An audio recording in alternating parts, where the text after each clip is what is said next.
Hello, this is Patrick Hare, Brick Cave author of Corporate Boilerplate Vinegar, and today I'm talking to Marcus Campbell, who is revealing the cover of his new book, My Identity as a Stereotypical Side Character.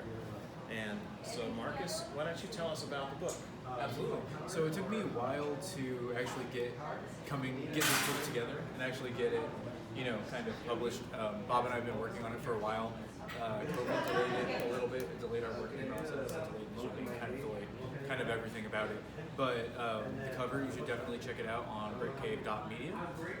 After this, and the pre-sale link will also be available, and it'll give you a chance to kind of you, the viewer at home, to kind of look through the two different covers. The design kind of took us a while to put together because we had to come up with a method to not only place in all the small little illustrations throughout the book, but deal with some of my wonkier poetry that comes in sideways or is supposed to be formatted in a specific way. And then I made the decision of putting two books in one book because I wanted to make my life more difficult. And I had two distinct types of content that I think had similar themes that dealt with kind of like growing up, identity, kind of, I don't want to say loss of innocence, but kind of like, moving on from childhood and like that kind of transitional period and different transitional periods and identity in general. And so I thought that they worked well together, but they were totally different forms. And so the way that I kind of dealt with that in the context of the book was to actually put them together. And I didn't want to do the standard thing of, put one book and then split it in the middle. So I decided that what would be kind of fun is to have one book on one side and then have it split in the middle. And then if you flip the book over, you can still read from left to right. But it gives you the ability to have two totally different books, two totally different dedications, but they kind of feel like they're in the same book. Okay, so does the tone of the prose differ from the tone of the poetry, or are they very similar? They're very similar. The tone of the tone of the two are very similar. I would say that the prose is a little bit slower. It's a little bit drier than my poetry tends to be. Also, the characters are younger, so it drives the prose a little bit lower. Because you're not necessarily going to have elevated speech coming from the characters in the prose. But other than that, I think the tone is very similar. I think the themes are very similar. So that's kind of why I chose to put it. Okay. And so, did you write most of the prose first, or most of the poetry first, or is it sort of some prose, some poetry? Absolutely. So the prose came later. The prose definitely came later as I was going through different things in my life and delving into them with the poetry. I wanted to talk about different people in my life that didn't necessarily appear in my poetry. I find that different things come out in my craft from different places. And so sometimes I wanted to talk about the people that were in my life during a specific time period and how they were affecting me and other things that were going on. But my poetry is very personal, whereas my prose allows me to deal with other people, kind of on the periphery. So they go together in a time sense as well. All of these things tend to happen around the same time. So the prose is kind of about people. How those things affect me. Prose kind of influence some of the poems.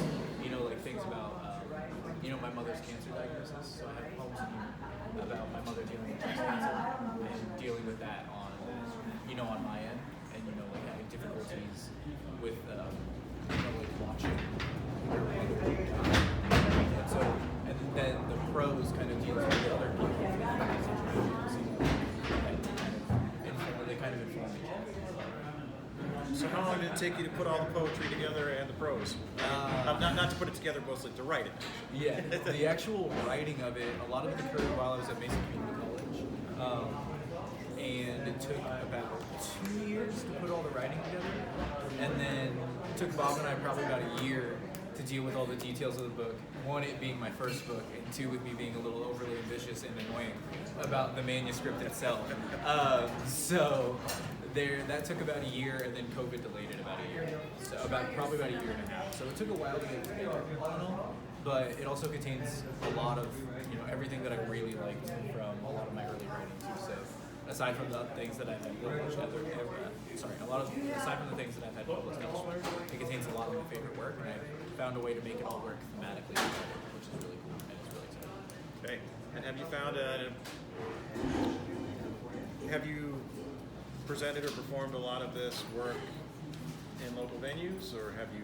I have definitely before. I've had, because some of this work is a little bit older from when I was at Mesa Community College pre-COVID. I had taken some of this work out to open mics and things like that. I've also had 2 pieces in here were previously published in other collections. So the Artists of Promise collection and the Vortex collection.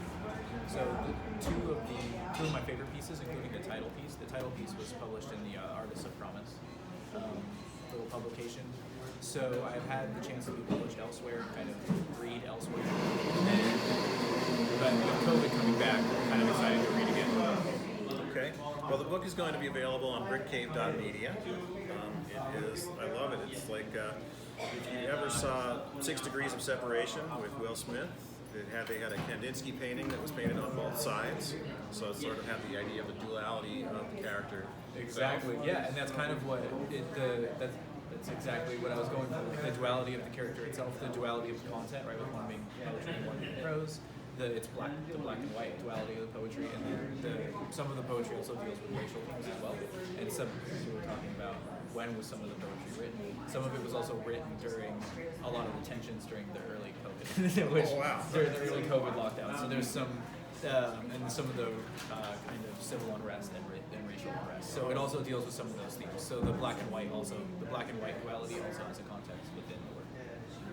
Nice. And so is there anything else you'd like to say about the book that hasn't been asked, or anything you'd like to tell the audience? Absolutely not. Definitely check out the covers online.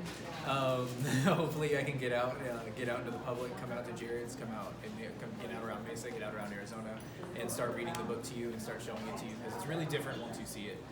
It's kind of hard to describe, it's a little weird, but I think having 2 books in one really worked out for us, and I think it came together pretty well, so I'm excited to show it to people. Well, it's exciting to have the book here, and remember, Brick Cave Media has a lot of local and national authors to present. Many poets from right here in Mesa, a lot of writers from here in Mesa, and then around the country.